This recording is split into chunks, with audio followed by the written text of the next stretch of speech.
मातृशक्ति को नमन करते हुए आप सभी को नवरात्रि की हार्दिक शुभकामनाएं। उम्मीद है स्वस्थ होंगे, मस्त होंगे, अपने अपने कार्यों में व्यस्त होंगे। लेकिन सबसे बड़ी बात यह है कि हिंदू माइथोलॉजी के अनुसार नवरात्रि 2 बार आती है एक साल में, और यह वह समय होता है जब संक्रमण काल होता है। संक्रमण काल का मतलब या तो सर्दियां जाने वाली होती हैं, गर्मी आने वाली होती है, या गर्मियां जाने वाली होती हैं और सर्दी आने वाली होती है। शारदीय नवरात्र और चैत्र नवरात्र 2 तरीके के नवरात्र हैं हमारे यहाँ।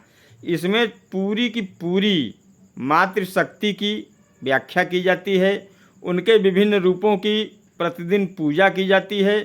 लेकिन इसके पीछे का रहस्य यह है कि हमें कन्याओं का सम्मान करना चाहिए, महिलाओं का सम्मान करना चाहिए, माताओं का सम्मान करना चाहिए। 3 रूप में मातृशक्ति विराजमान है धरती पे, जिसे जीवित स्वरूप कहा जा सकता है। बाकी आदि शक्ति तो हैया ही हैं, वो जननी हैं, जगत जननी हैं, उनका सम्मान करना चाहिए। और कुछ लोग अपनी आस्था के अनुसार नवरात्रि के प्रथम दिन या पूरी नवरात्रि या अंतिम दिन और प्रथम दिन, अष्टमी या नवमी, जो कुछ भी आप समझ लीजिए, जिनकी जैसी आस्था है वे पूजा पाठ करते हैं, व्रत रहते हैं। व्रत का ये नियम सिर्फ ये नहीं है कि आप सिर्फ भूखे रहें।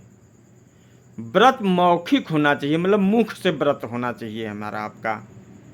हम सारे काम कर सकते हैं व्रत, लेकिन शुद्धता के साथ रहें। तो मौखिक व्रत में ये है कि हमें वाणी से भी किसी को गलत नहीं करना है, गलत आचरण नहीं कहना है, और अपने को गलत चीज़ें खाना भी नहीं है, शरीर को शुद्ध रखना है।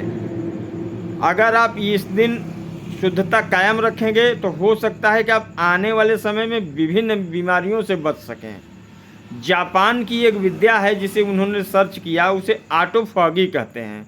उसका मतलब यह है कि जब आप शरीर को भोजन नहीं देते तो शरीर आपके अंदर जो चर्बी बची रहती है उसे शरीर स्वयं यूज करने लगता है, और शरीर जब आपकी एक्स्ट्रा चर्बी को यूज करेगा तो आपका शरीर स्लिम होगा, पतला होगा, आप दुबले हो जाएंगे जो मोटे बंधु हैं, और सात्विकता आती है। तो इस तरीके से, और ऑटोफागी की जो विद्या है इसका मतलब होता है खुद को खाओ, मतलब खुद पे नियंत्रण रखो और जो शरीर में ऊर्जा बची है उसी से अपना काम चलाइए।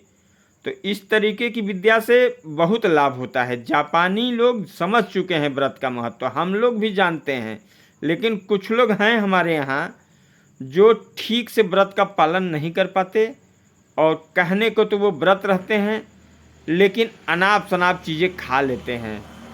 व्रत जो डेली खाते हैं उससे भी ज़्यादा चीज़ें पेटों में भर दी जाती हैं जो बाद में नुकसान करती हैं।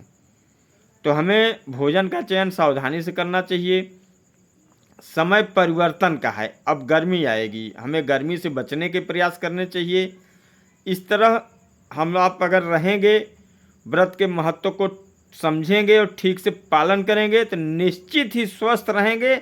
और अगर हम स्वस्थ रहेंगे तो समृद्धि तो आएगी ही माता की कृपा से। जय हिंद साथियों।